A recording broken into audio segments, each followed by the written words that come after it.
Hello, everyone. This is why we shouldn't do podcasts. I'm Josh, and I am here with what's your names again?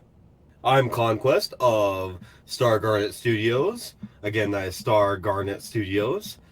Nice to be on here once again.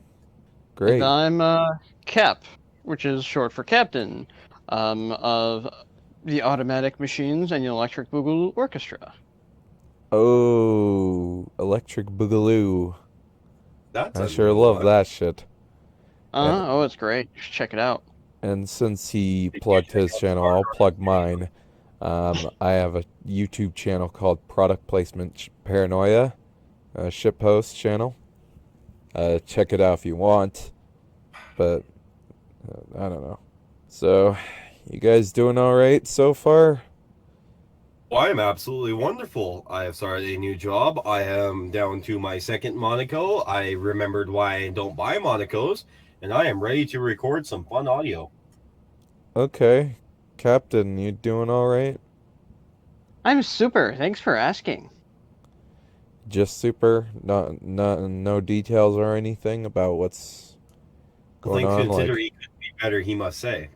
That's right, because I'm feeling so very super. But no, I mean, still working on classes, still trying to work. Keep track of all my various hobbies and creative projects. Of So course, he's still pulling his inner George R. R. Martin out. yes, I'm still working on my book. It will be out at some point next year. Be on the lookout for it. To 2022, and we're still talking about his book. yep, Now you're catching on. great. Some might say the real book is the friends we made along the way. People who have never read your book. Well, it's good to hear you guys are doing good. I'm not feeling too good. I feel kind of sick. Must have been something I ate, but I'm not feeling too Something well. you watched, perchance, something that we'll discuss later. Yeah, is this a No, hook? I don't know. I was talking about like I'm just feeling physically I'm just feeling physically ill a little bit. And no, it's Oh, not you're coming off the coronavirus. heroin.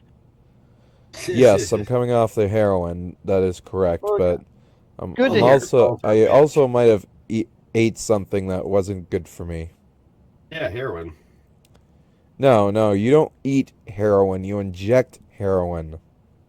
Yeah, You you would know, you know. heroin junkie. Yeah, not the substance, by the way. The girls, because there's girls that Heroin. are considered heroines and shit. Oh, Oh, good one. I boo. can still be funny even when I do feel like shit. Heroin. Speaking of shit, I stepped in cat shit this morning. That kind of pissed me off. I didn't like that at all. It was not fun. On my bare foot too.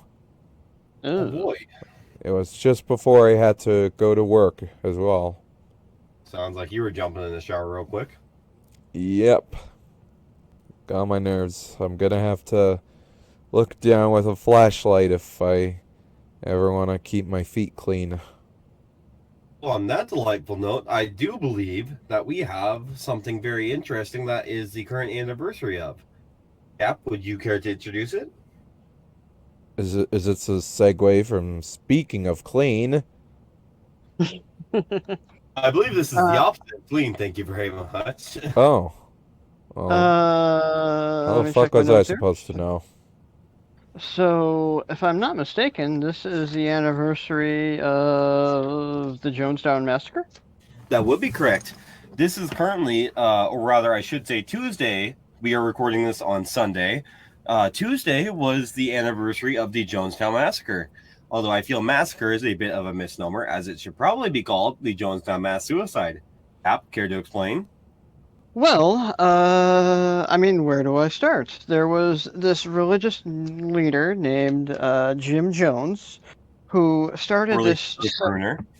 Yeah, he started this sect of Christianity, blah blah blah. It started on good faith of like socialism, communistic, equal race, everyone's equal, kind of good beginnings, like, hey, that sounds like something I might want to get into. Ooh, And then religion. he kind of perverted it into his own thing, and he decided to pack up everybody and move to Africa. How lovely. Yes. And And then there was some inner turmoil. There were lots of, there was some human rights questioning, and a senator. Also, just let me backpedal here. Of this community in Africa, 70% of the population was of African ethnicity, and 45% of that population were African women. So it was a very, diverse community there. So, I mean, just in a nutshell here, this originally started as a bedrock of good-intentioned ideals that was twisted and corrupted by a charismatic leader to suit his own selfish ideals, which, you could really tell started when he decided to pack up and move everybody to Guyana, I believe. So it ended with a senator. The senator, his name escapes me, but he came just to do like a what you call it, a check on wellness check on the people there and see that they were being treated properly, as they are citizens of the United States, even though they are in Africa. So he gets there, and I'm not sure exactly what transpired, but he did wind up taking some people with him, and as he was leaving, shots were fired. Oh And dear. then the leader, Jim Jones, had said, this is, we're being persecuted. They're coming for us. They've taken some. They're going to take all of us. Initiate Code White Night, which then everyone started drinking. The common misnomer is that it was Kool-Aid, but I guess it was actually Flavor Aid laced with cyanide. predecessor to Kool-Aid. Kool-Aid, as I understand it, did not exist at this point. Flavor Aid, I believe, later became known as Orange something. You It's think like for orange vapor. you think for Code White Knight it would be going in and defending girls they find attractive or something, right? Oh, you Right, protecting them. regardless, they mixed Flavor Aid with Valium, chloral hydrate, cyanide, and Phenergen. And they talked everyone into drinking this concoction that was mixed in a big ass metal tub.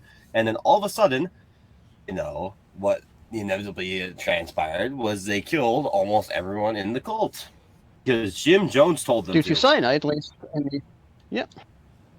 And an overdose of Valium, and I'm sure everything else didn't help, to be clear. Right, it was a culmination of everything. Basically, this guy was so egotistical that instead of, being held responsible for his actions, he killed those who worshipped him, lest they actually see him for who he truly was. Seems to have some parallels to what's going on today, And then he killed himself. actually.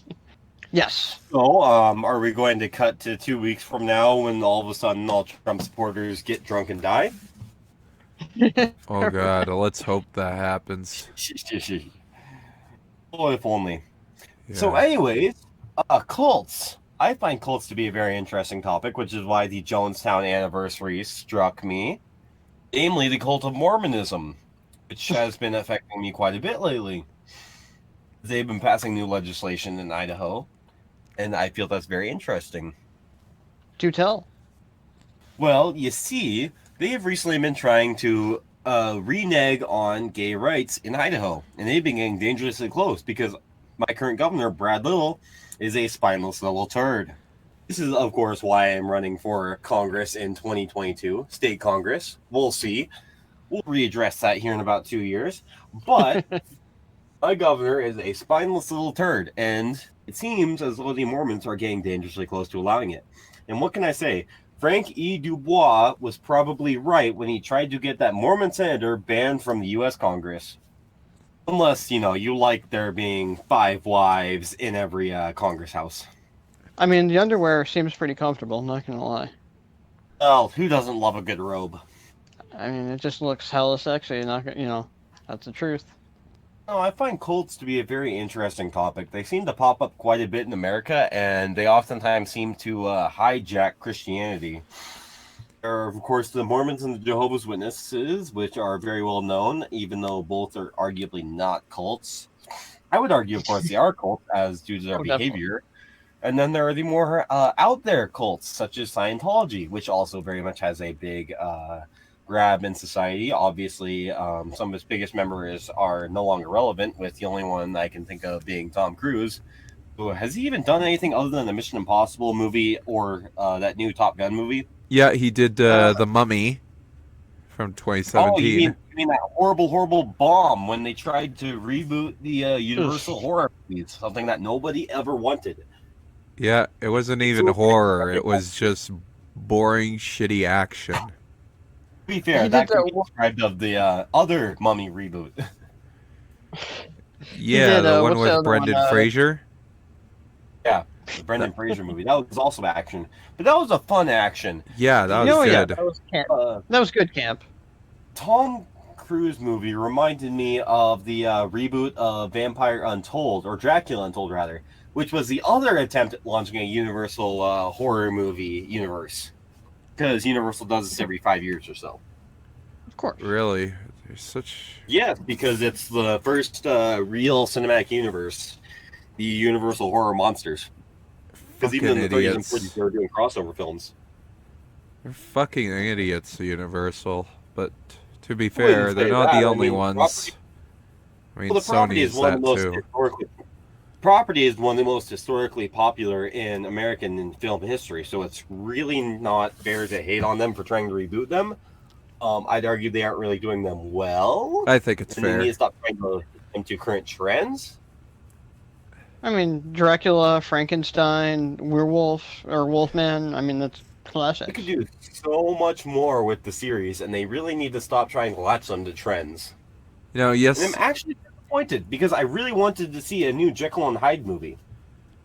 yesterday I Invisible actually Man, Jekyll and watched Hyde. it. Sorry, I just wanted to say No, you're I fine. watched an old. I watched one of those old movies. I forget what it's called, but it was a comedy and it featured the two guys, Abbott and Costello meet Frankenstein. Oh, And I yeah, watched forgot that they one. did That was two pretty good. films. It was very cheesy, a lot of cheese in it, but Well, that's just Abbott and Costello, though, to be fair. yeah. But I enjoyed watching it, especially when there was Dracula, Frankenstein, the werewolf. That was The cool. Wolfman. Yes, the Wolfman. But no, I quite enjoy the I Uh, quite enjoy the Universal monsters. yeah, The they did Swamp something Thing- like that in the 50s or whatever. They did a lot of the collaborations and stuff. The Abbott and Costello series was late 40s, early 50s, post World War II. I really quite enjoy the Universal horror films. I don't know if I've ever said this, but Creature of the Black Lagoon is one of my favorite films of all time. It is a complete and total classic. I quite recommend watching the 3D version if you can ever get your hands on it. It was released on 3D Blu-ray, and it is really quite good. It's the only way you can watch it in 3D other than the original tapes that were used in cinemas. Oh wow. Do either of you have either of you watched Wolfman, which has Hugo Weaving in it? Do you guys know Oh, you of mean that? the attempted reboot? Yeah, I have It's seen empty. that. It's very mediocre. Much like every That's other what I Universal thought. horror film. In I fact, barely I'm quite glad remember they it. haven't tried to. I'm quite glad they haven't tried to reboot Creature from the Black Lagoon because I feel that would ruin it, and it's probably the only Universal horror film that hasn't tried to be rebooted because they've rebooted The Invisible Man, they've rebooted Dracula several times. They Admittedly, teased to it some extent, in the Tom Cruise Lee The films, Mummy. they have- I know What? that. They they teased teased a the lot of Black things. Lagoon monster in Tom Cruise The They Mummy. teach a lot of things. They also teach Jekyll and Hyde, as I had already mentioned. Yeah. They have rebooted almost every single film other than Creature from the Black Lagoon, which I quite enjoy because it is one of my favorite films. I don't think I've ever seen it, so I might have to give that a I would watch. implore you to go watch it. It is very much worth it. Your local Walmart probably still has copies on display, and I would very much recommend it because they still have their horror films. I almost guarantee it. They come out with a new set every year, and every year they are in glow-in-the-dark copies or glow-in-the-dark sleeves, and they are Blu-ray copies. I would very much recommend going and getting one. But I I want to know this watch it actually for Walmart free. or you won't watch it for No. free because you're a scumbag piece of shit. Yeah, I want to watch it for free. If Everything must be $5 free. for you. only there was a place where you could find movies for free. Too bad those don't exist anymore, right, guys? Well, you're a captain, Fair right? enough. So why don't you take me to Pirate Bay or Pirates We don't Bay? talk about that. We don't talk about that on the Yeah, we don't- podcast. You're a bad Pirate's person. How life dare for you. me. Get back. that place let's no get- longer exists. Let's get back to cults, shall we?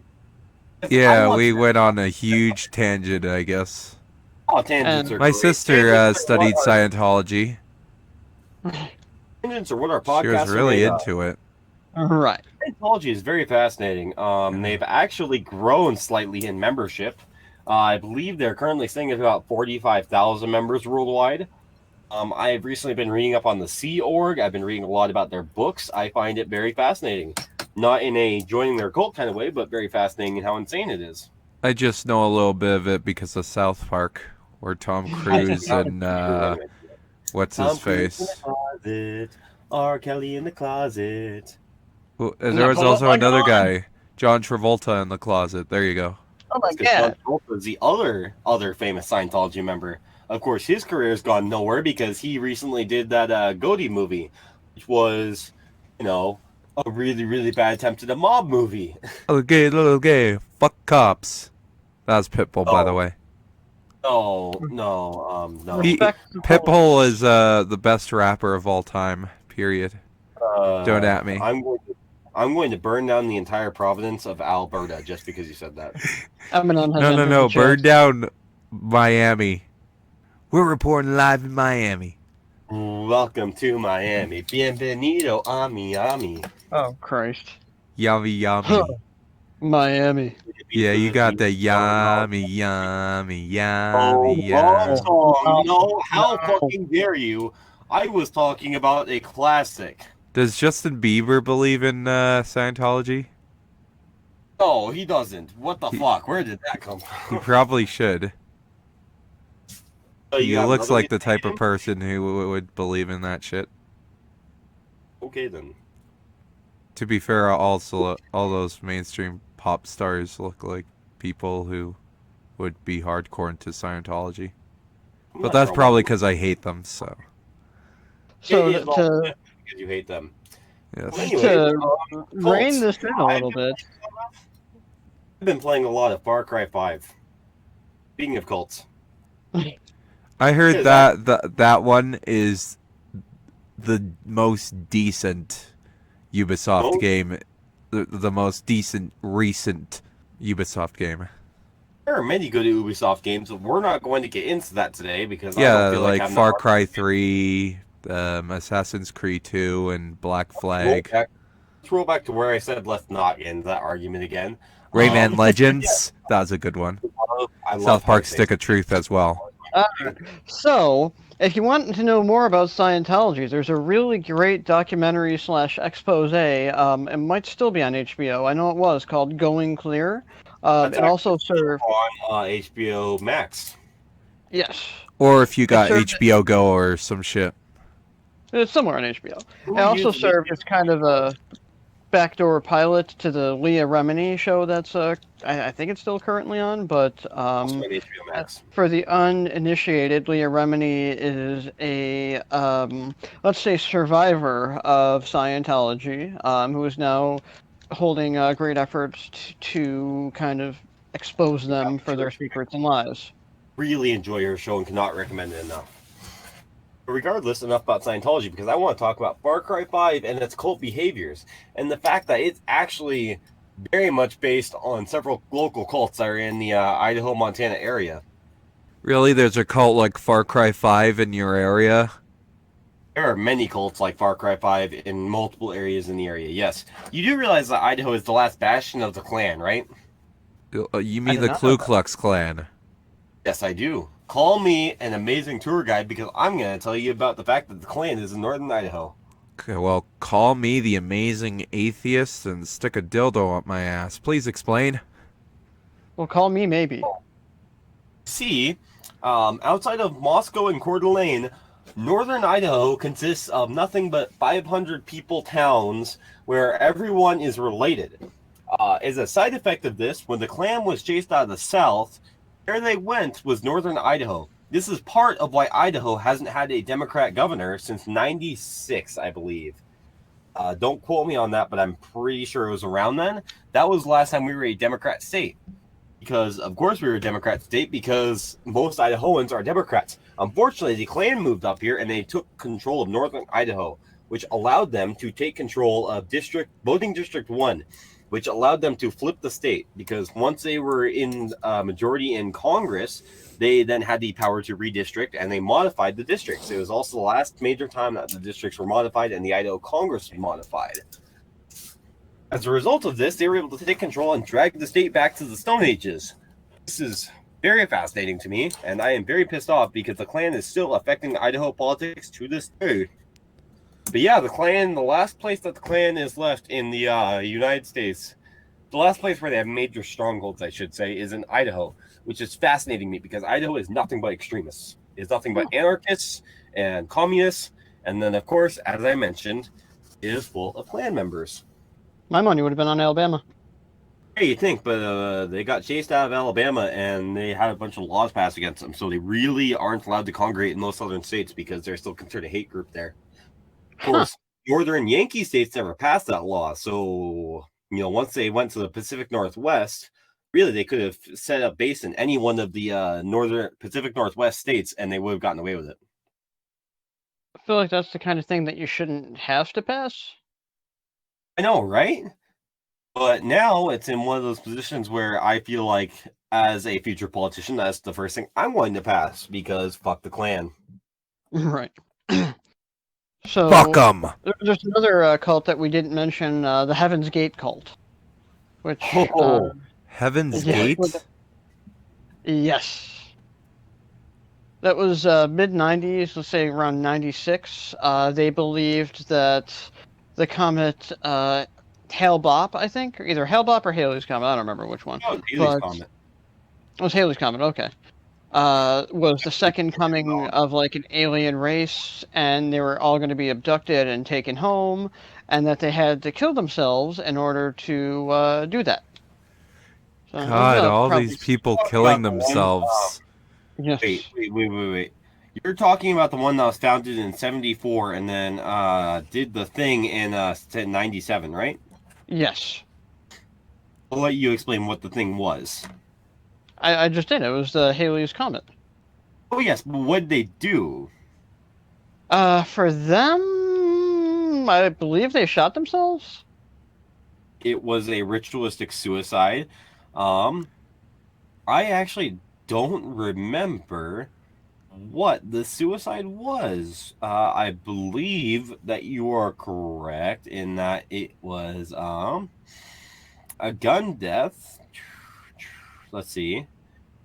I know that they prepared for ritualistic suicide. I am currently scanning my notes because that is what it was. Wait, no, it was vodka. They did phenobarbital in applesauce with vodka. Oh, what a way to go! Oh, right. Imagine using luminol to kill yourself. Yay. Fucking So they actually still have a website. Phenobarbital is luminol. Oh yeah, their website's still up. So I looked into that. There are still 2 living family members of cult members who did commit suicide. They have the site up. I haven't visited it myself, but I guess from what I've read, it's a anti-cult / anti-suicide memorial with most of the actual writings of the website still intact. So not only is it and not only is it a good example of, what a cult website looked like in the '90s, but it's also just a good representative sample of what websites in the '90s looked like in general. Also is a very good demonstration of why cults are dangerous. I've actually visited their website because I visited it once while I was really, really bored. It's creepy. It's haunting, I should say. I'm part of the Apple cult, unfortunately. That's pretty dangerous. So I have to read the. Talk about Colts all day. You're right. I have So to there's read like actually- this shit or whatever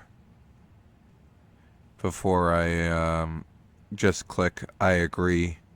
Otherwise, they might sew me to like Human centipede. yeah, or I will become the human Sentai pad.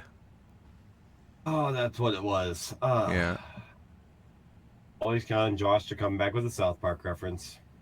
hell yeah. I say Kyle likes having his asshole sewed to the mouth of a Japanese man, or no, his mouth was sewed to the asshole of a Japanese man, and a woman's mouth was sewed to the asshole of him. How lovely. Great movie. Adam Curry. It wasn't a movie. It was an episode of a show. It was only Well, it single. was based off a movie. It Told was. ya. Oh, the human Yes. centipede.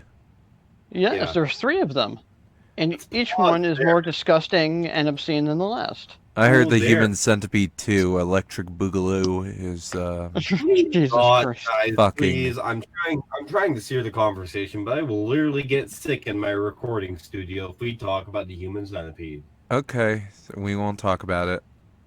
Let's talk about something less sick, like Are you done talking about Far Cry, or do you Let's want to talk about Borat 2. Borat 2? That's a nice and friendly topic. Let's talk about Rudy Giuliani on Borat 2, shall Oh, we? we're just jumping right into that.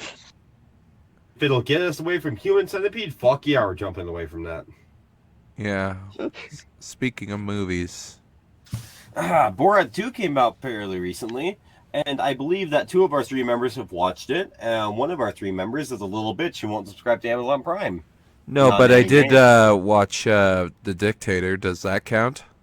No, Oh. Okay, well, anyways. fuck you. I'm gonna Go pass ahead. this off to Cap again, because he is much better at explaining things than I am. all right. Don't put too much pressure on him. him. He might not be able to handle it all. I think That's that he true. can survive. It's just too much pressure to take. I can't. Well, felt this way if I before, hear a though. gunshot, I'll be concerned. Under Short of pressure. that, explain the video. It's just too much pressure to take. But I felt this way before. So insecure. Anyway, No, so we're not Borat doing 2 that is a. So Borat 2 is a continuation of the 2006 movie Borat 1, in which Sacha Baron Cohen plays a diplomat from Kazakhstan. Blah blah blah blah. We're not going to recover that. So, in Borat 2, Sacha Baron Cohen once again plays Borat. This time he is being basically kicked out of his country, and he thinks he can I don't know. It's a very loose plot, but America to be the basically, savior. The plot is not important in either of these films, to be clear. Although I do find it Right. interesting that it's the only Sacha Baron Cohen film to receive a sequel.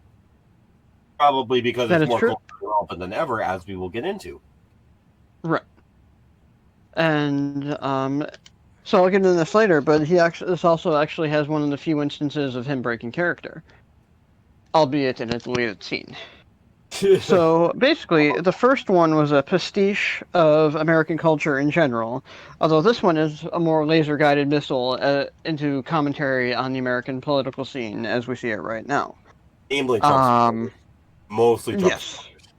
Because we So- can't go on left without criticizing Trump supporters. Because if you vote for Trump, you're a fucking moron. Correction. If you vote for Trump in 2020, you're a fucking moron. You're also a racist as well, right? They are not necessarily racist, they're just stupid. Or And okay with racist. racism. Yeah. They're stupid and they're racist. They aren't I necessarily... mean, so here's the thing. I think we touched upon this in our election episode. I don't think that we should, directly insult these people because they're still people, and they're Like I said, misled. I don't people. give a fuck. That's why I said some of them are just a little bit slow. They aren't necessarily It's like racist. saying, My parents voted for Trump. They voted for Trump because they're incredibly misguided and refuse to listen to reason. They're ignorant, Yeah. they are assholes, but they are not racist. Okay, my stepdad might be racist, but my mother isn't actively racist. She's just misinformed and actively ignorant. that's like saying, terrorists are still people too. We should respect No, them. that's But not Well, I'm they like, are no, people too. no, we're There's a not. We're gonna difference, treat them though. like shit.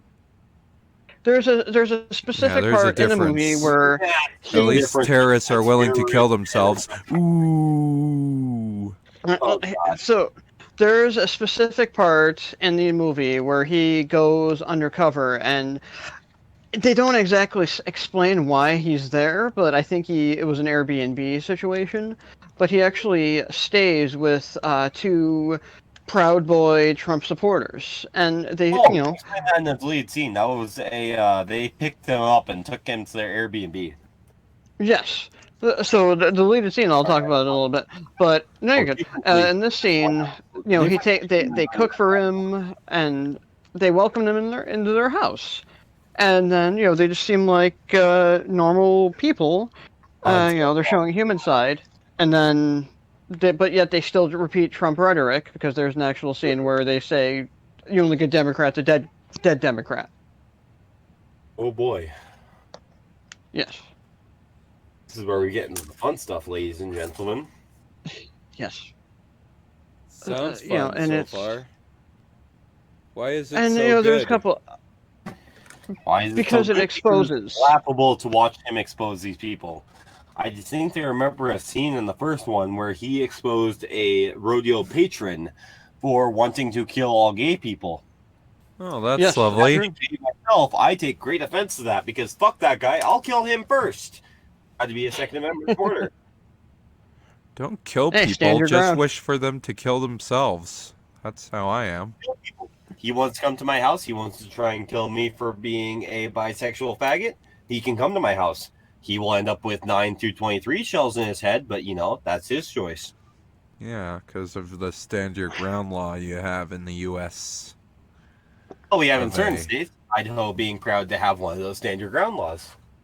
Well, with my So- my ground law, I just have my knife. So You're a Canadian commie.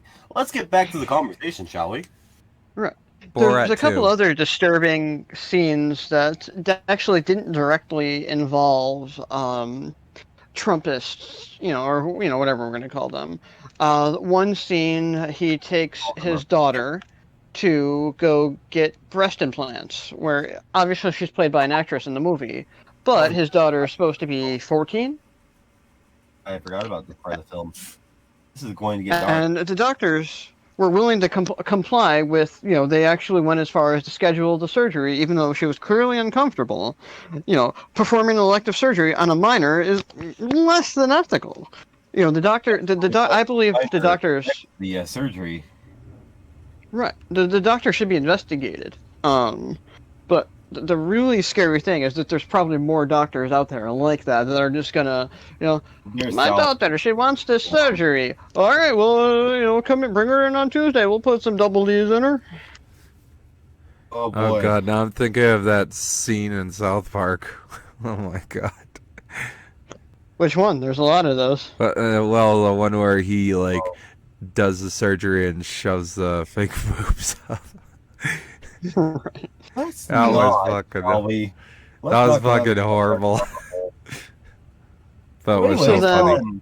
Can we skip to the Rudy Giuliani scene? Well, because that's kind of the meat and potatoes here. I got Yeah. one other less than ethical scene. She goes to Okay. a family planning center. He takes his daughter to a family planning center to get an abortion.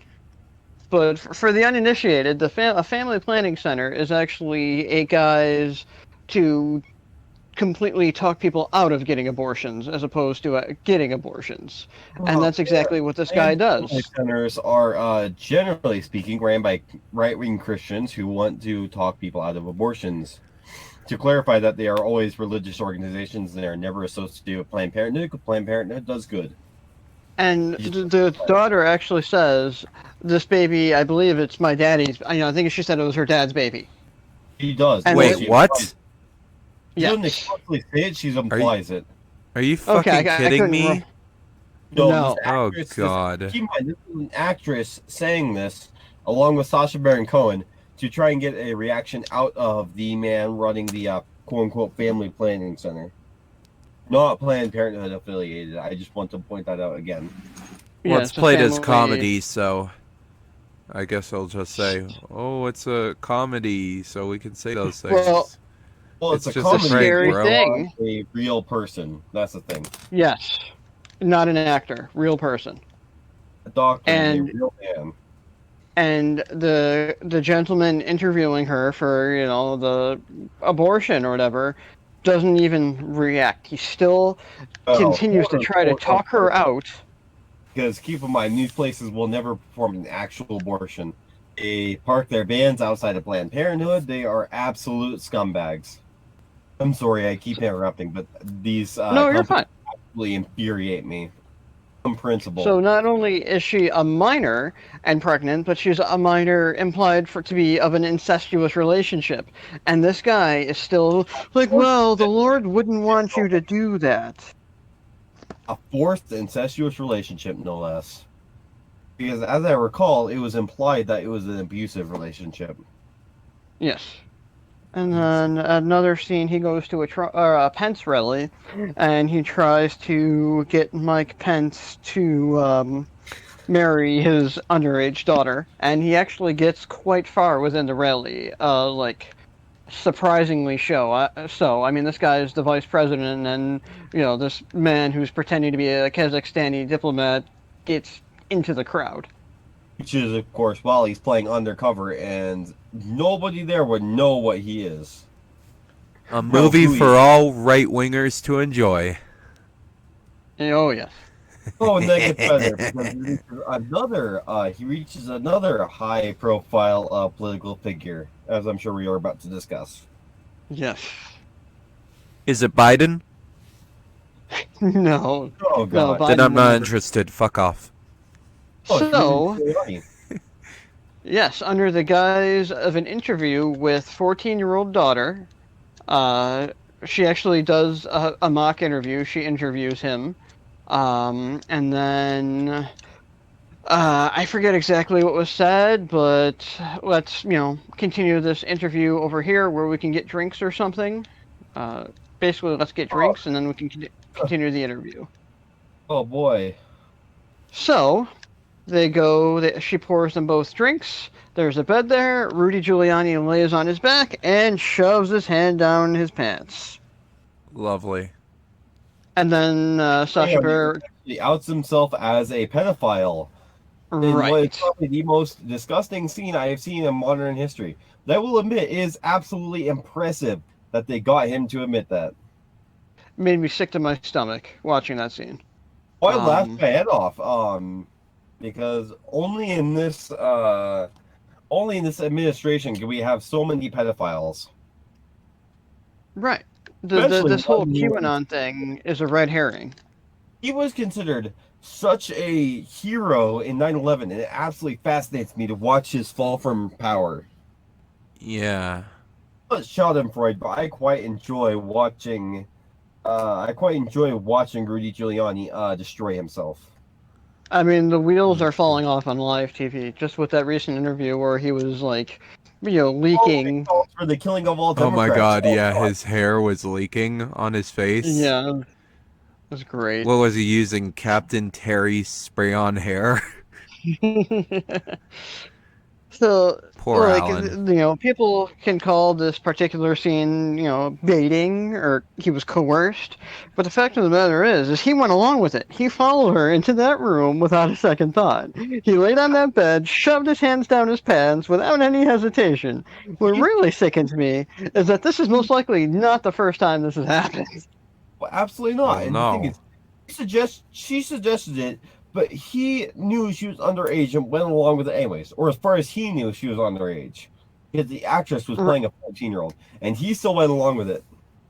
Lovely. He filled his untucked shirt, he reached into his trousers, and she was, what, like 15, I believe?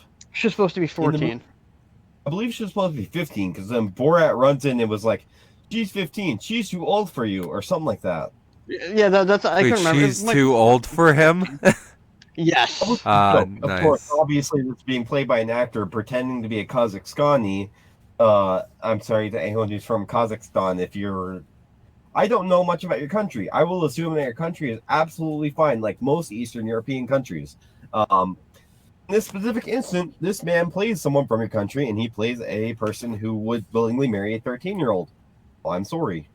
Like Saudi Arabia, or is it like 10-year-olds? No, this is like Slovenia, Shout out to Slovenia. European. Well, Kazakhstan's more of like Middle East though. That's like it's kind of in there with Right there Iraq on and the border. Iran. It's not within the Middle East. It's within Europe. That's the thing. I mean, it's close Kazakhstan? to the Middle East. Yes, Kazakhstan. Let me pull up my map here because I'm pretty sure it's in. I promise you, it's not within the Middle Eastern Peninsula. It's like up there with like North of, Russia. It's on the border of China and Russia and Kyrgyzstan and Uzbekistan and all that. Yeah, that's what I'm within saying. It's Europe. not anywhere near Europe. No, that's Europe. That's all Europe. That's west of Moscow. Uh, West of Moscow. no, that's east of Egypt, dude. That's not. That's all part of Eastern Europe. It's really not though. That's Asia. That's Asia, Holmes. There's no way that's Asia. That's Look north up of look it up on the map. That is Asia, homie. I'm looking in the map. That is north of Afghanistan. That is not Asia. It's like Kazakhstan? Where's the It's split up? due north of fucking India. Where is the split up between Asia and Europe? Because I think I misunderstood it, but I thought it was along the China-Russia line. No, it's the Ural Mountains. Although my apologies, it is in Western Asia. I thought that the split off was along the Chinese border and up through the middle of Russia and Siberia. No, it's the Ural Mountains between fucking Poland and Russia. My apologies. Okay, Russia. Part of Russia is in Egypt, though, or it is in Europe, though. Yeah, like Yeah, 300 part of miles Russia is in Egypt. Because I know Moscow is in Europe. They have lots of sphinx in Russia. Yes. Yes, I know I misspoke. It's okay. I never thought of connecting Egypt and Russia until you mentioned it, and I'm like, well, that Because could he be mentioned cool. Europe, or he mentioned Egypt. Fuck. He mentioned Egypt, Nick. Back in my head. What can I say? Carry on, wayward son.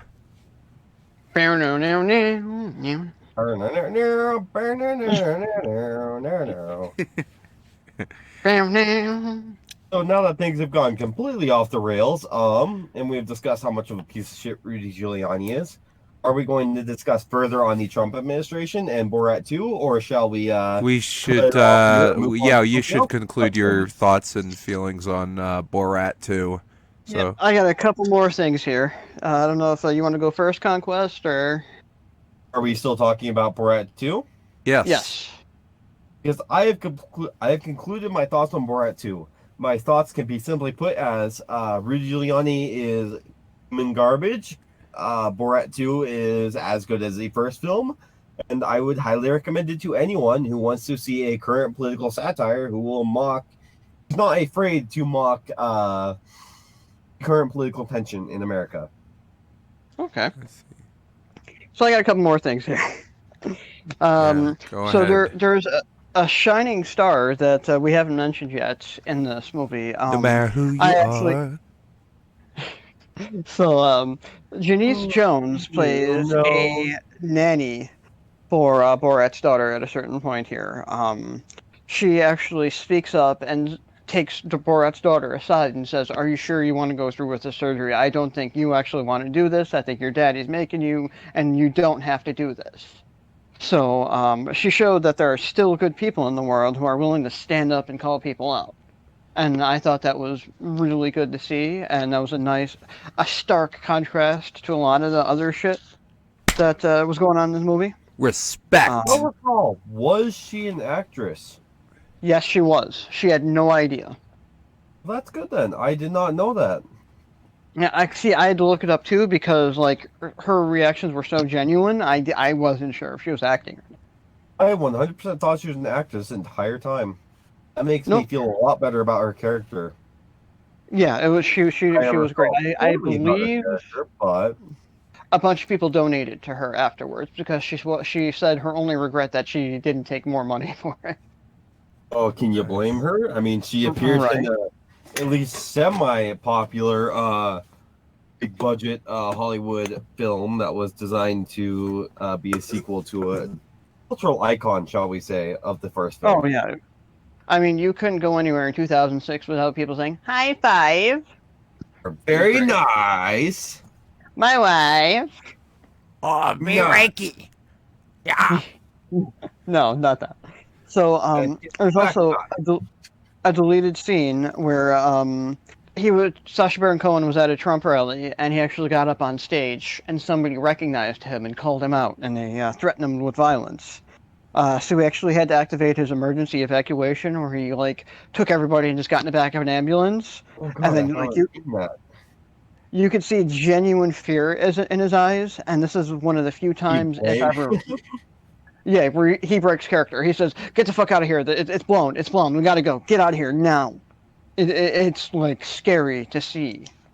So for me, the major takeaway is how cult-like Trump's followers have become. The point where they're willingly, They repeat his words like doctrine. They refuse to listen to contrary. 14 fucking years ago. Right. They refuse to listen to contrary ideals, regardless of how factual they are. People have been seriously injured by drinking bleach. At his say-so, they go as far to threaten other humans, like Sacha Baron Cohen, with violence because they have opposing views. Trump is spouting, dangerous rhetoric. They didn't drink bleach. They injected bleach. Which is even worse. Yeah. Sacha Baron Cohen, on some level, was putting himself at risk by redoing the Borat character because it's a piece of cultural phenomena. So, of course, people are going to recognize that at this point. So, that's the risk of doing a sequel to a film of this nature, in that it becomes much, much harder. So, you can't blame him. Yes, Rather, but you should hold him to some responsibility. The threat to his life is obviously uncalled for. Any threat of any nature is uncalled for. Even blowing his cover is not uncalled for, is what I'm trying to say. Oh yeah, no, blowing the cover is one thing, but threatening him at all is uncalled for. Right.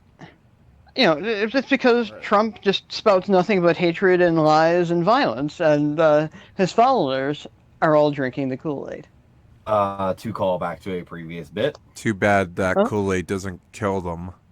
Like the Jonestown. Again, let's not threaten violence. To threaten, respond violence with violence isn't going to solve anything. Oh, I'm not threatening violence. I'm just saying, how wonderful would it be if the Trump supporters drank the Jim Jones Kool-Aid? I'm going to cap in that we shouldn't be wishing death on anyone else. We need to reunite as a country. I'll give a fuck. I'll wish death. A good fair amount of them are decent Americans. They're just uninformed Americans. They're just really stupid, I guess. So we can close up the movie here. It has a lot of laugh out loud. Did he just say that? Moments, but the overall message is much more dire. This movie exposes the dark side of the country that some refuse to see, and others will call fake news. My only hope is that this movie becomes a piece of history of how the country used to be during one of its darkest times. Yeah, fuck you, CNN. You're fake news. So, do we want to do ratings now, or do we want to go off a little bit more on trumpets, or what do we want to? Call this film a classic, and I would recommend it to anyone who is willing to watch it. Well, calling it a classic wouldn't make sense. It has to be 30 years old or older to be considered a classic. That's only in car terms. Just give it some time. So, I mean, as far as a number rating, I would give it a 7 out of 10, just objectively speaking. Because it 8 out of 10, personally. Okay. Probably an 8.5, because I feel it is not as good as the first one, but I feel it is still a very, very good movie that is worth watching. What about your unrealistic scores from last episode? They should just give it an 11 out of 10. It's not a classic. It's not on the level of the first film. I did say it was a classic. It's still on the level of the first film, and I would still give it an 8.5 out of 10. I stand by my rating. Yeah. The first film, I would give probably an 8.5 out of 10. because I did not need to see his ass or that big stripper crush him. I could have done without those scenes. How is I like the acting, the dialogue, the cinematography and stuff? as a How narrative. would you say Um, that the is? cinematography isn't really fair to talk about as it's designed to look low quality as possible. Right. I Acting see. wise, I feel that it is quite good. Obviously, if he is able to fool most people, he is a incredibly good actor to start off with. Yeah. As I said, I would give the film an 8 out of 10 or an 8.5 out of 10 on technical and writing levels. And the dialogue's pretty well written as well. Yes. Well, it's all Yeah. improvised. A lot of it's improvised. Oh, Very But he little does a of good it's job of it. pre-written. so I guess it's impressive that way. Unlike our improvisations, it's a little bit more on point Well, all the time. I haven't seen the Shall we movie, say. so I won't give it a score. But I watched The Dictator, so I'll give that one a score. That Didn't even The watch Dictator Rudy is a Giuliani. classic. I give it a 6 out of 10. What? Not go down this rabbit hole. Sorry, I So just speaking of wanted to be an disgusting asshole things, for a second. speaking of disgusting things, as we were discussing with Rudy Giuliani, I do believe it was my week to pick the show that we watched, and I do believe I picked a quite good one because I picked The Brothers Grunt, as Sure did. was created by Danny Antonucci. Danny Antonucci, for those of you who don't know, is the creator of Ed, Edd n Eddy, and this was his first solo outing as an independent creator. The evil minds behind Ed, and Eddie are behind Ed, Edd n this Eddy is show. a classic. Thank you very much. Oh, I'm not denying that. It's probably the most However, classic thing ever. Brothers Grunt was not a classic show. It was produced for MTV in 1994. It was produced based on a series of bumper ads that they had originally created for MTV, which featured the characters, the Brothers Grunt. They were featured literally shitting out the MTV logo. And this was apparently popular enough to get its own show after the success of Beavis and Butthead when MTV realized they had literally no other characters. So it got its own show. Of course, Danny Antonucci was not going to say no, and he created the show The Brothers Grunt. This show is based around a series of characters who are trying to quote rescue their brother who had escaped, as he was picked as the chosen one.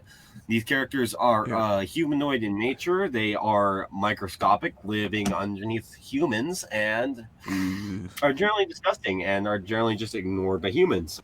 There's a lot of really notable things about the characters. Obviously, the fact that none of the main characters ever talk. The fact that they all are designed to be as disgusting and appalling as possible. The Well, fact that they're mission all fucking shirtless. accomplished. It made. How did you get all of this out of this? I didn't get any of this when I watched it. It made no fucking sense whatsoever. Yeah, I Alert, agree. It didn't make any fucking sense. I have actually watched the entire series. Why? This is something I watched. Allow me to explain, please. This is something I had watched after I had finished Ed, Edd n Eddy, and I was curious what the creator had also done. I found this show and found out it was one of the worst rated television series of all time. So I watched every single 7-minute episode that was available, plus several more they didn't air that one of the cast members uploaded on, not cast members, but a member of the production team had uploaded on YouTube back in 2019. Every single episode. I can also tell you the theme song was a modified version of a Frank Sinatra song, and all of them are named after members of the Rat Pack. Is that those '80s guys from the live action shit? That's the new Rat Pack, you fucking idiot. Oh, that's the Brat Pack. Rat Pack is Frank Sinatra's cast, as I would explain if you didn't interrupt me. Sorry. Because all the characters were named after Frank Sinatra, Tony Bennett, Dean Martin, Bing Crosby, Sammy Davis Jr., Perry Como. Perry being the brother who was the quote-unquote chosen one who ran away. The entire show is absurdist, and I find it quite fascinating as a, shall we say, a time capsule of the 90s, and really pushing the disgustingness of the 90s to an extreme. Yeah, it was quite 90s, but when it showed that live action stuff, it kind of made me think, oh, now it's like 80s because it's got that Music 80s video? music. Are you talking Those were about the music music video? videos. Yeah, the Those are That bit was music of a Beavis and music Butthead. video. Well, That that's was- where the Beavis and Butthead's influence comes in. They did Rock Me Amadeus, and I do not recall what the second song is, but I don't need to recall what it is because Rock Me Amadeus is a fucking banger. Yes, it is. I love that song. I But love Deutschlich, half and half English. I love the complete and total mess of grammar it is. I love that entire song, and I love the fact that they took that from Beavis and Butthead because that's arguably the best part of the show. It's just because it is Rock Me Amadeus by Falco. Would you not agree? clever. It made no sense. You have to really pay attention to the plot of the film. Essentially, it plays into Rock Me Amadeus as they need to perform the ceremonial song and dance to be accepted into their society, as you'd put it. Tell By us what shoving that a song and dance chicken's was, ass please. on someone's face. Oh, they Well, rubbed they it did- on their face. Well, it was a duck's ass. Thank you very much, you two. Oh, sorry. It was a duck. I was a and then they little poured- fucked up from all the shit that I saw. Explain.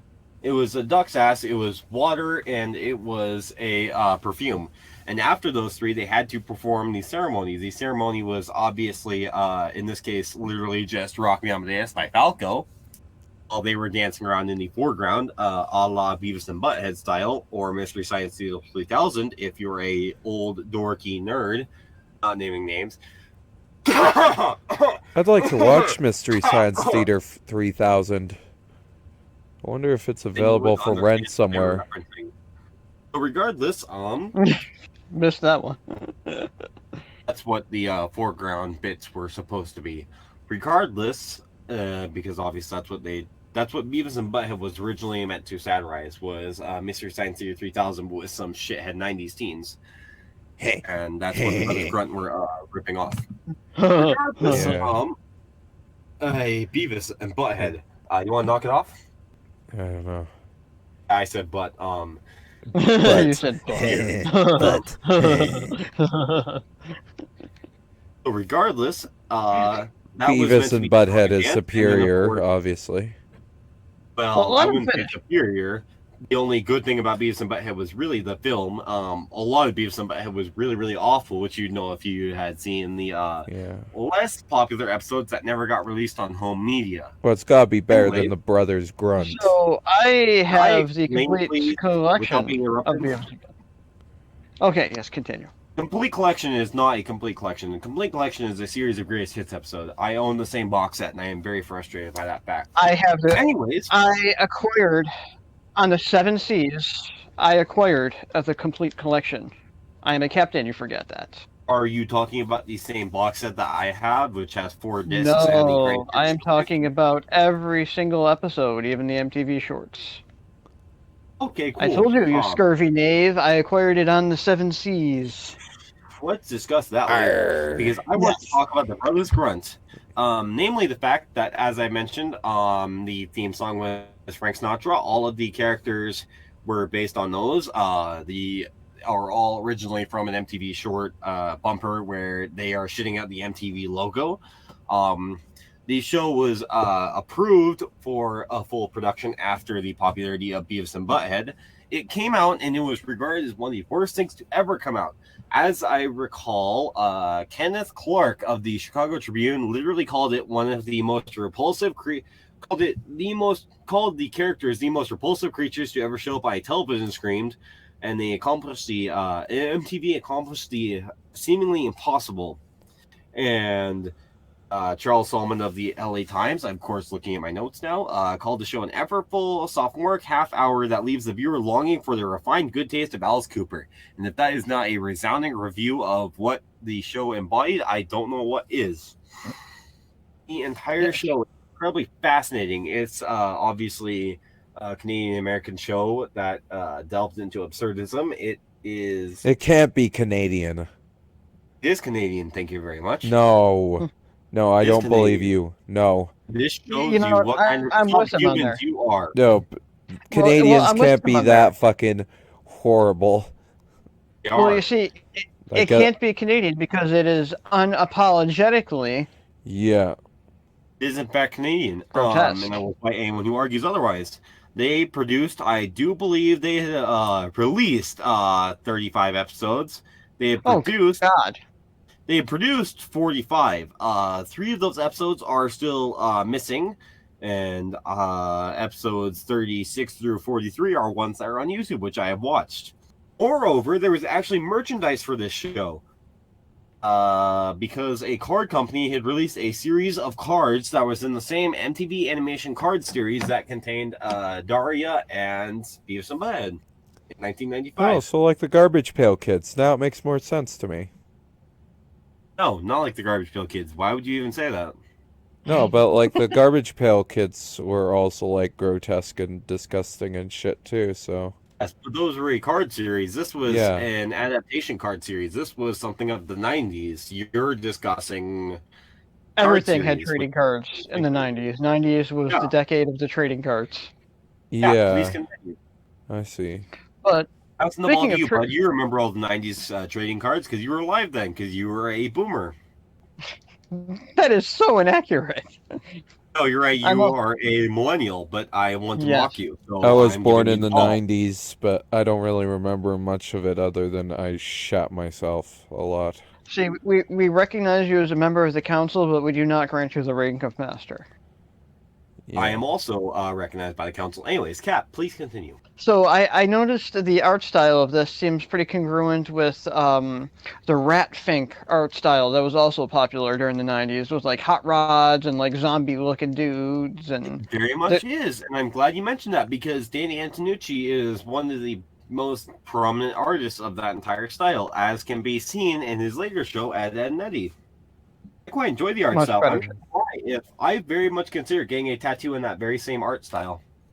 I wonder if the art is what made Anal Cunt become a thing. I think the name alone made them a successful band. Yeah. And some of their album art covers. Grotesque. This is going to go But- completely off the rails. Well, not really. I mean, the show does. I wouldn't be surprised if a lot of those grotesque or a little bit weird, off-putting, like entertainers or some shit were influenced by this show. Like that was what that's. I wouldn't be surprised if this was what influenced them to do the shit that they currently do or have done in the past. Well, I mean, back then, you know, those the days before the internet, and I hate to say morals, but like people were a lot more buttoned up back then, so people, like other people, would purposely name themselves things, or use names that are shocking. You know, it was the whole, you know, Alice Cooper made a career out of it, Howard Stern made a career out of it. It's just the shock factor, Yeah. which we really don't have Seth anymore. MacFarlane. Because we don't need to anymore.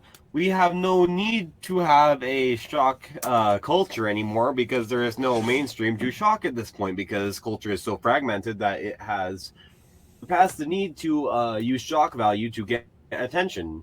Guys like Alice Cooper had used it in the 70s because that was the only way they could draw attention to the greater messages that they were trying to send. And he did it supremely. I mean, he puts on a great show. Of course, I quite feel fondly about that review that uses him as the prime example of lowbrow because it is just completely hilarious. Yeah, I take I great will offense to that. recognize the intelligence of Alice Cooper, even if I feel that reviewer necessarily didn't, and I feel that plays into his comedic ability. Right. I thought you were talking about Alice Cooper, the singer. You were. Oh. What other Alice Cooper is there?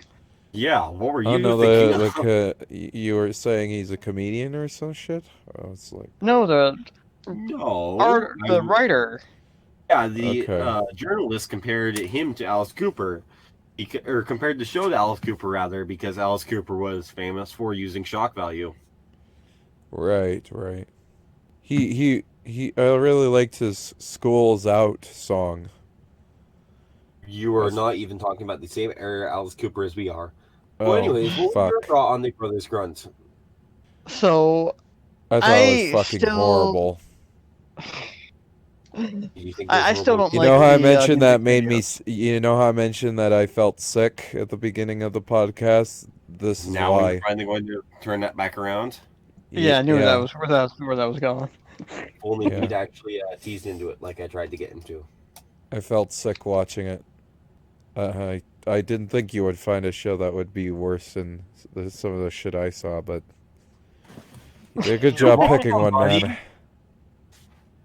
You did a good job picking it. So I have a couple of specific things to critique here. I really disliked the use of the music videos. I felt like they were shoehorned in.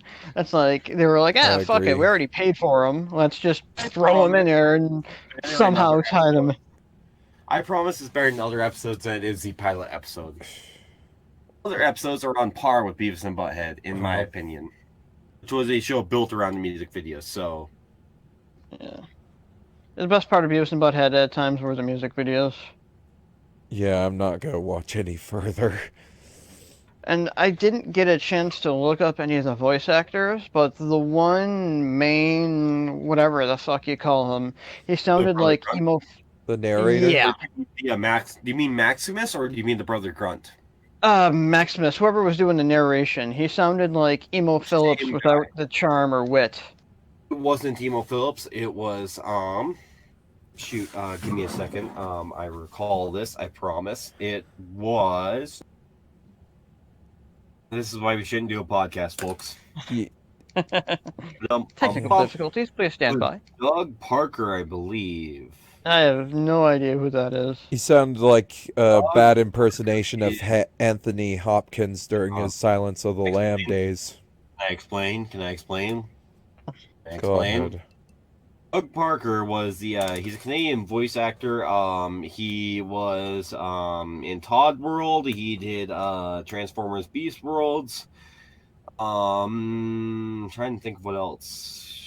Oh, duh! He did the voice in New Adventures of He-Man. He was Prince Adams in the New Adventures of a He-Man, the 1990 version of He-Man.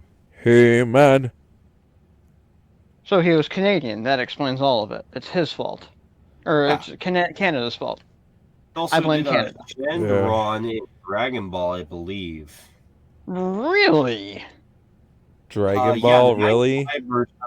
95 dub version of Dragon Ball, the original dub. The original dub.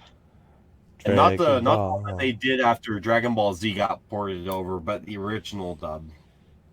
So original Dragon Ball then, not Dragon Ball Z. Yeah, the original Dragon Ball, because they did two dubs of each one. They did the original dubs of Dragon Ball and Z, and in the original dub of Dragon Ball, he was Shao and Shenron. And the original version of Dragon Ball Z, he was Bubble and Icarus Higher Dragon, and I believe a couple of other minor characters. So him taking part in the Brothers Grunt is a step down for him. Depends on what you consider the high point of his career. He's also in the Ninja Turtles sequel series, so you know. It's pretty bad. I'm pretty sure he was also in Street Sharks and Street Fighter. Oh, I remember the anthropomorphic action animals phase. I believe he was in the Kimber the White Lion English dub. He was in all kinds of stuff. Point being, he played the Brothers Grunt as well as the Maximus character. Lovely. Such great voice acting. You know, I'll give him credit. He's actually a decent voice actor. Yeah. Maybe. I don't know. It's a little too fucked up from the imagery and shit. So would you call it an avant-garde animation, or? I enjoy it. I feel it is pushing the boundaries of what can be called art in a very progressive way. I feel it very much represents the 90s as a time capsule. I feel it's very reminiscent of acts like the Butthole Surfers, in the sense that it is only meant to shock and offend those who understand its true art and cannot understand the true points underneath. As well as Avant-garde. coated in layers of absurdism and irony that are designed to mock the very concept of high art in the first place, or rather mock the people who would call something high art, because the idea of grading art higher than other art is in and of itself absurd. And this show is designed to be as lowbrow as possible to highlight that, in my opinion. I feel the show is more intelligent than it's given credit for, and I would give it a 6 out of 10 because it's not actually that watchable, and I find it more interesting as a thought experiment than as a show, as well as a piece of historical, shall we call it a piece of historical media, a very important piece of historic media because of what its creator went on to do. You call it avant-garde, I call it avant-garbage. Oh, see what you did there. Speaking of examples of what Yeah. I just described as people who will not understand the deeper points of the show. Right. You have to be pretentious to like the show. I get it. When am I not pretentious? Yeah. Thank you very much. So I mean, I'm all for avant-garde, but it has to be presented in a certain way. Otherwise, it just doesn't work. Like, there's got to be a flow. Yeah, There was a there's certain gonna flow. be I a would just call flow. it a non-standard flow. I Of personally, avant-garde absurdist done right, in my opinion. I feel it's done right. You know, as I said, I feel it is very I think it's entertaining. Again, I have to draw comparisons to the Butthole Surfers in the sense that it was intentionally meant to be offending. So if you are offended by it, then you are ultimately playing into the joke, as the joke is really on you. Yeah, I didn't find it I mean- offensive at all. I just found it really stupid and just boring Disgusting, and which means that you as disgusting. yourself were offended on some level by it. It made I me mean, feel it didn't nauseous. work. Because if you felt disgust, you felt nauseousness, then you felt disgust, and therefore you were ultimately a part of what got played into. I guess they succeeded. I mean, if someone were to make like a video where they're eating like shit mixed with boogers and all that and cum and I don't know, drinking it from somebody's ass, then I'm sure that Well, that's they're how- going for That's what you something like get that. when you They're give it a they're bad going Yelp for review. something gross. That doesn't mean that it's something I should respect or anything. I fail to see how this show is comparable to what you literally described as the most offensive thing. Well, that it's you could possibly gross. It's fucking gross to Eh. watch. It's grotesque. I mean, it was It's- the art style, really. That's that rat fink art style, which was hugely popular. Style was also an Ed, Edd and Eddy, and Ed, Edd and Eddy was an all-time classic. So Yeah, well, What- I don't really remember Ed, Edd and Eddy all too much, other than Well, I I mean, there remembered wasn't- watching a show like it. But There wasn't eraser nipples in Ed, Edd and Eddy, though. I'm sure if I rewatched Ed, Edd and Eddy, I'd Yeah, probably hate that too. that were very But- reminiscent of Ed, Edd and Eddy. You have to admit. I mean, there was some, grotesque stuff, like with the Jawbreakers and one of the, I forget For which every fucking Ed. title card for the show. Every single title card for Ed, Edd and Eddy was intentionally designed to be as grotesque as they possibly could make it. Oh, And no. then Ed would run around with his tongue hanging out and get shit stuck not to it. nice. I mean, there was... There were There was definitely the disgusting, absurdist parts of Ed, Edd and Eddy. And then there's the cankers. I mean, but it was a lot more subtle. It wasn't completely... Also on a lot less of an adult network like MTV. Right. Of course, it was Even more though they're both on Cartoon fine, Network. You can't be showing the Brothers Grunt to children, but that doesn't make the Brothers Grunt's disgustingness any less valid as a concept, in my humble opinion. No, I'm not See, calling it an easy watch. I'm calling it a fascinating watch, and I'm calling it an interesting piece in the greater sense of Would you the word art. Would you say that the idea of the show and, the concept is more interesting than the show itself? Well, the show itself, the story is not relevant. The story is unimportant. The fact that they're hunting down There their you go. brother has almost no point in watching the show, because you're not watching the show to watch them hunt down their brother. You're watching the show to watch them push the boundaries of what you would consider art. I mean, you could say Well, the same it's thing about art. Beavis and I'll Butthead. get. Anyone See, that's care my about thing. I'll Beavis call and it art, but Butthead? Beavis and Butthead had an overarching story. Do you know what that overarching story was? Do you give a shit what that overarching story was? Because there are bits and pieces that played into every single part of the Beavis and Butthead film. But I guarantee you, not a single one of you, either one of you, can name a single story plot of the show. Beavis and And the Butthead same film thing- they're going to get going to get a new TV because their TV got broken by thieves. Not the plot of the film. yeah, I never watched A the single Beavis point. and Butthead movie or anything Not Beavis the and Butthead film. related. As I just said, it is not about the plot of the film. It is about the plot of the show that led up to the film. The show Is there was a two hint? teenagers watching TV after school.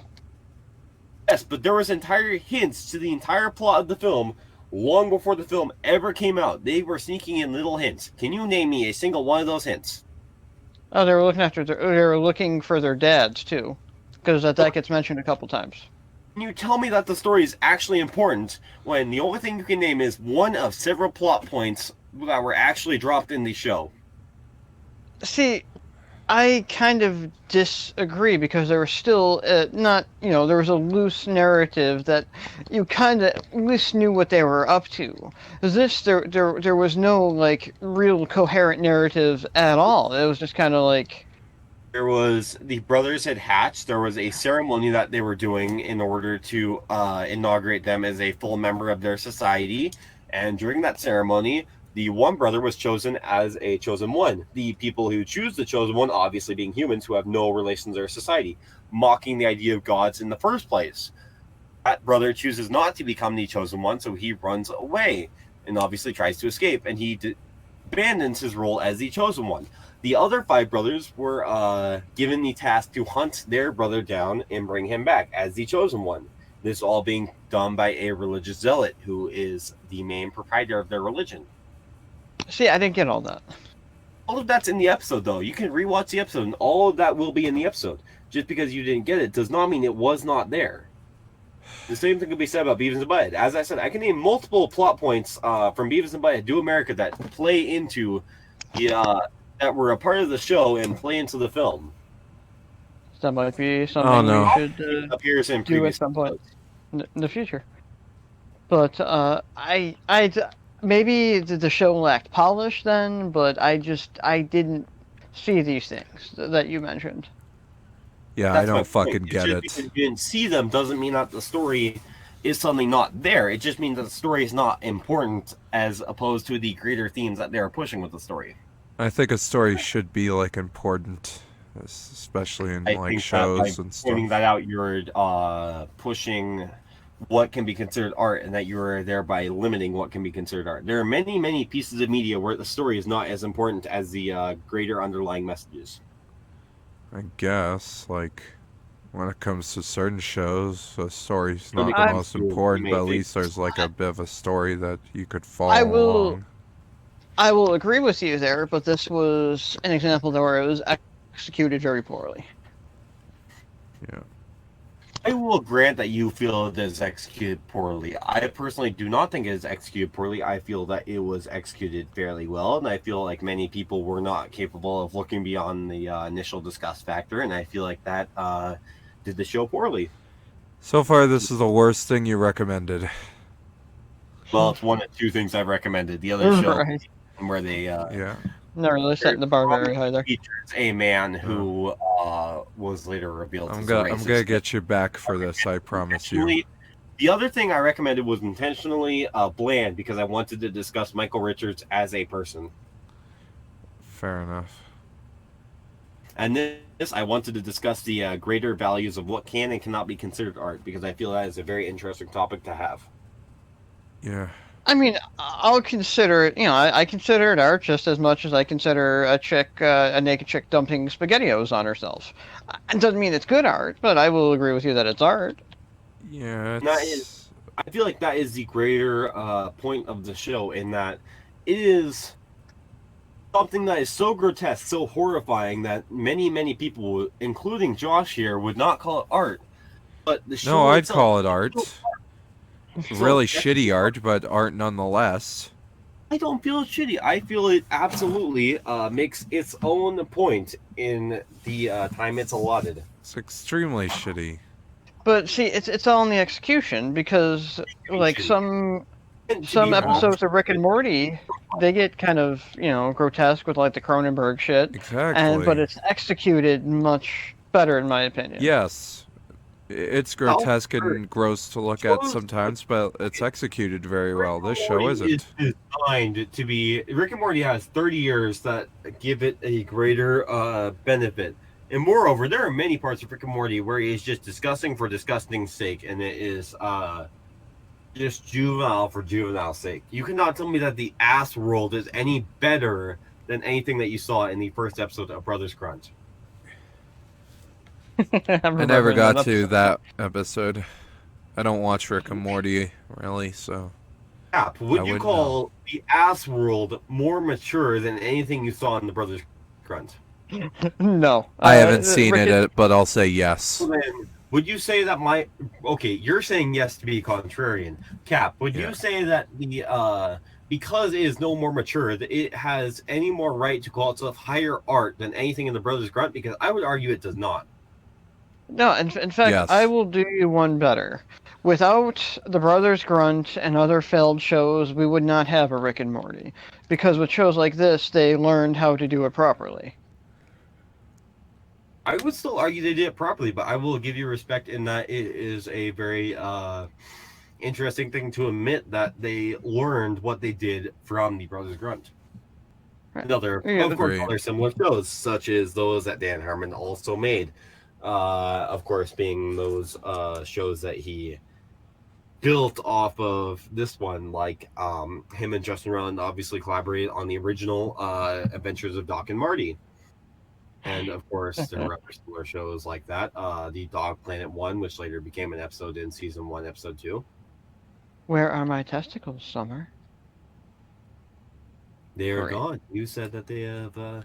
Summer Winters. I don't exactly remember what now. They were here. No, they are not. Where did you put them?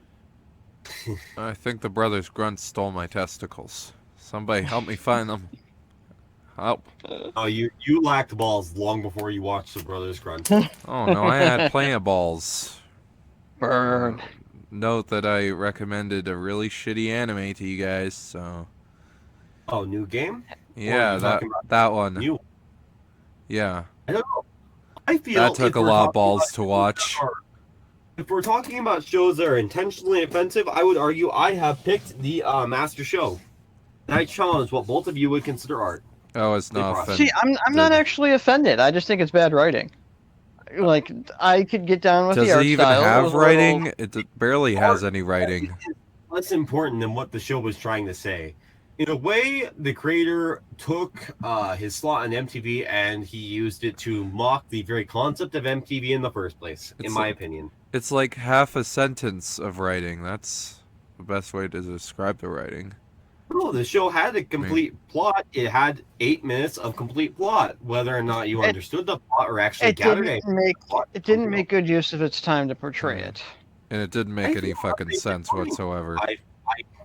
I clearly and concisely explained what the entire 8 minutes was used for. Would you not say I did not? You did, but if the show would have portrayed it as eloquently as you did, I would probably look at it in a better light. But it did not portray that well. It's not portrayed in an eloquent light because the plot of the show is not important in comparison to the larger message it was the larger message it was sending. It's basically the animated equivalent of a Sam Pepper video. Who? That's one way to put it. I would argue that it's nothing like that because Sam Pepper has never been as intelligent as to argue any of the things I've talked about in this episode, but each their own. Yeah, well, I'm sure there's like 1 or 2 people who will argue that Sam Pepper is art as well, but that doesn't make it good. Would not change the fact that Sam Pepper is not arguing anything as aware or intelligent as the show was, or again as bands like Buttholes. What was intelligent about it? It was just like grunting and chosen one. Gentlemen. A 20-minute rant about what was intelligent about it. Sure. Final thoughts, gentlemen. It was a piece of shit. 7 out of 10. It was an intelligent piece of art that could have been done better, but I will still stand by that score. You first rated it as 6 out of 10, dude. Right, and I gave it another point just God to damn spite it. you. What the fuck? Hey, Cap, I'd like to watch Devilman Crybaby again. Hey, it's a good anime. I recommend finishing it. Speaking of Yeah, shows after that are- watching this, I'd like to watch Devilman Crybaby. Unfortunately, Even though I we fucking don't hated it, get I'd to watch watch it it. again. We don't get to watch Although that again. although that one was like 25 minutes long of fuckery, and this one was only 7. So I don't know. So, my final takeaway here, I mean, with everything else I've said, it has the potential to being a good, gross-out animated comedy, like a cross between Beavis and Butthead and Ren and Stimpy, but it needs better writing and better voice acting to really get that point across. So I would give it, I was going to give it a 3 out of 10, but Conquest here convinced me I'm going to give it a 4 out of 10. Yeah, I think it's just a fucking piece of shit. There's no redeeming qualities in this whatsoever, other than it's 7 minutes long. Josh would give it anything. The real challenge is finding anything that Josh would give more than a 2 out of 10. Because I don't think he's given a single video anything more than a 2 out of 10. So I far. don't think he has either. I guess. No, I gave Devilman Crybaby a 3. Oh, that's so much better. Yeah, that's an improvement. But yeah, I can't watch the show. It's just like a shitpost thing that I just can't tolerate. Oh, I don't get it. I don't think you're Not getting one enough good of thing it. about it. I give it a 1 out of 10. Fuck this. thing. Oh, Poor. God damn it, Ooh. Conquest, you fucking asshole. How dare you? boo-words. I'm gonna get you back for this, I Boo-words. swear. You get revenge the next episode. Yeah, I got one planned out, but I don't know if you'll hate it as much as I do. Before we finish this episode, would you like to plug what you were discussing in the next episode? Yeah. Give the audience a little teaser there. Yeah, we'll plug again. Will we? Oh, Plug no. again? Shall we do you plan on revealing or at least hinting at what you plan on torturing us with next in the next episode? Oh, yes. So, I have 2 things that I am willing to torture Captain and Conquest. Well, not willing, but really Yeah, we want don't to. have a choice. Yeah. I'm gonna force them to do it. So Yeah, we the have to first do thing I'm going to make them do is listen to an album that came out in the year 2010, and it's called Giving by Abandon All Ships. We will be listening to that together. I've listened to it Yeah. multiple times, and I feel like there's quite a bit to say about that one, so we're going to listen to it and we're going to talk about it. And then the second one, we're going to watch another anime. We haven't watched an anime in a while. Well, Whole we episode. have. We've watched quite a few, but we're gonna watch one that called World Break, Aria of Curse for a Holy Swordsman. Of That's a course- mouthful. Yes, but Boy. we'll just call it World Break for short, because I'm gonna that's call it Not World aria of Curse whatever you for a said. Holy Swordsman. I'm going Yes. to say that entire title every time I talk about it, just out of spite. Oh, Please do. okay. I hope you enjoyed it as much as I did. But yeah, that's what we're Alright, going to go be ahead, reviewing on the next podcast. Follow Product Placement Paranoia on YouTube, and be sure to subscribe to at Why would you do MetaHuman72 on Twitter. I'm just fucked up in the head right now. You guys want to plug again? Sure, I'm always willing to plug. For me, Automatic Machines on the Electric Boogaloo Orchestra on YouTube, and my book forthcoming 2025. And of 20. course, never forget Conquest at Star Garnet Studios, StarGarnet Studios on YouTube. where you can hear other very interesting hot takes, as well as quite comedic videos where we review maple syrup coming this weekend. Now spell it out for them 5 more times, will ya? STARGRNET. STARGRNET. STAR. Goodbye, everyone.